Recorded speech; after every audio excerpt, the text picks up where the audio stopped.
In 2015, Monolith Soft released one of the greatest video games I've ever played in my entire life, Xenoblade Chronicles X.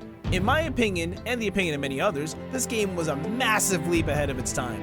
A massive open world, giant robots you can control, character creator, online multiplayer, an incredible soundtrack. Show us light from now. Show us light for where we can go.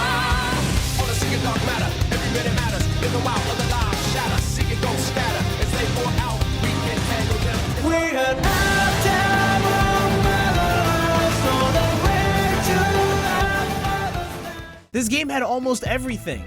And I say almost because the story was a little bit lacking. You could ask any Xenoblade Chronicles X fan and they would even tell you that yeah, the story felt like it was a little bit incomplete, and that's because it literally was. So you can imagine how far my jaw dropped when I found out this game was getting a definitive edition.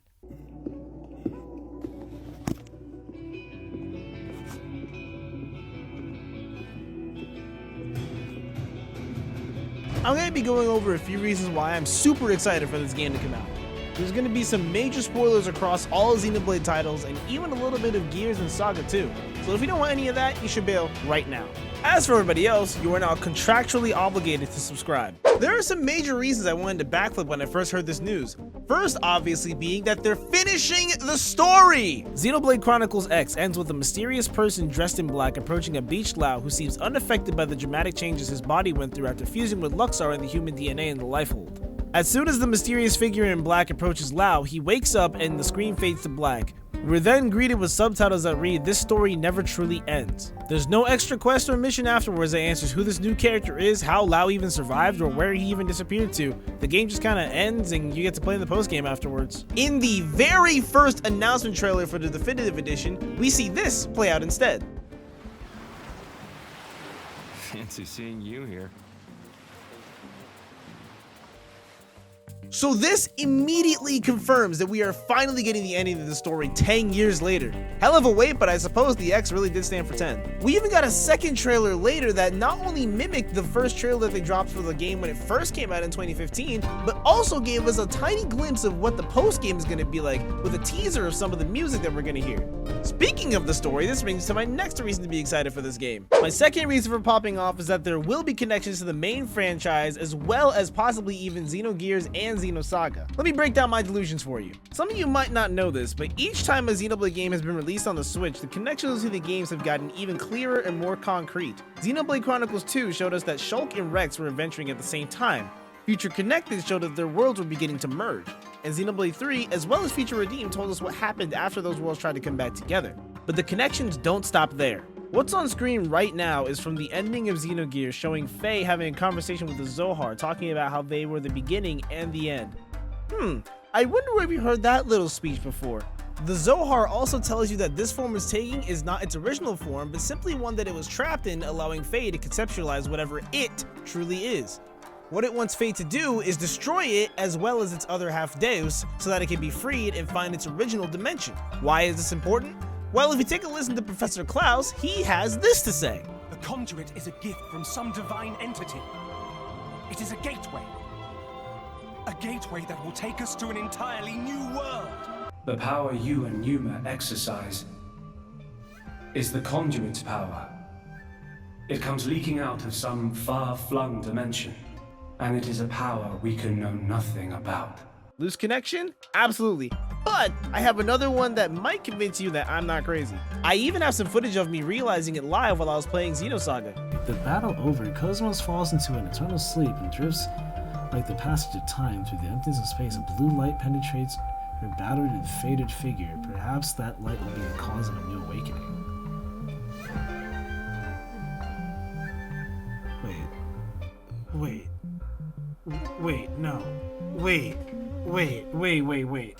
Wait a minute, no.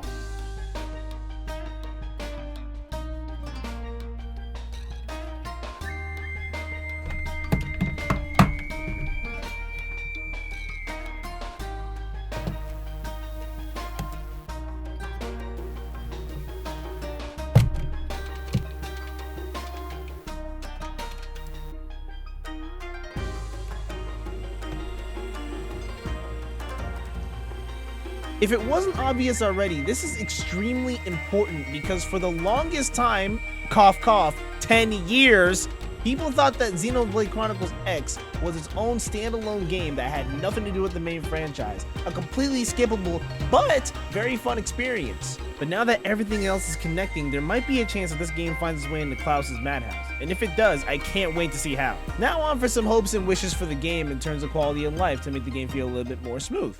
As I mentioned before, this game is definitely going to have a post game as well as added story content, so that means that we're probably going to get some new online squad missions to take on. Me personally, I want to add a difficulty setting to the game so that way people who've already played this game can experience it in a more challenging or easier way so that you can just get through the story. Speaking of story, New Game Plus or multiple save files would be spectacular because this game plays like an MMO, and having the ability to switch between profiles without having to make an entirely new account would be amazing. Hopefully they make the clock more accessible and maybe even some weather options. Not sure how many of you actually remember this, but there were actually tiny little clock stations all over Mira that you could go to and change the time there. I found this to be a little bit inconvenient considering every other Xenoblade game just lets you go into the menu and change the clock, so hopefully they change that in this game. Something that Xenoblade Chronicles 3 introduced that I really liked was the fact that you could track items for food or necessary equipment.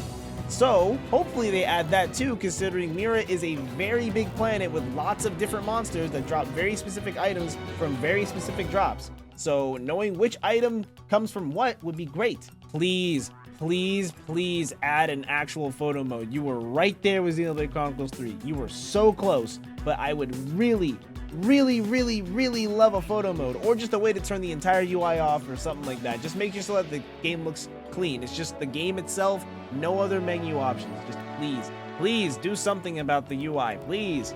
You've already done such a great job at making it legible. Just make it so I can turn it off now, please. That'd be so great. I'm begging. Speaking of hopes and wishes, a cutscene library would be absolutely incredible because this game has some really memorable and cool cutscenes that I would love to watch over and over again. Plus, it would be really good for editing. Please, give me a cutscene library. I don't want to have to play through this game every time I want to record something. This might just be me personally again, which, I mean, this whole video is me personally, but I kind of want the fast travel locations to be updated. I think it was kind of strange you can only teleport to certain locations and maybe some frontier nav roads, but you can't fast travel to tyrants?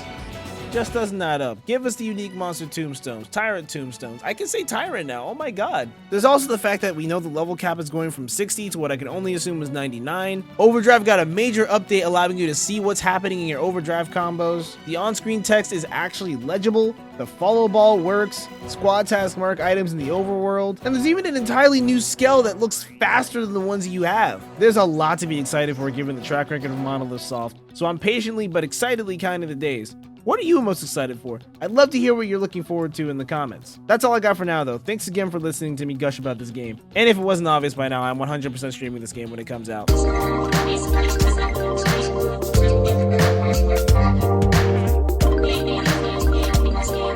Thank you.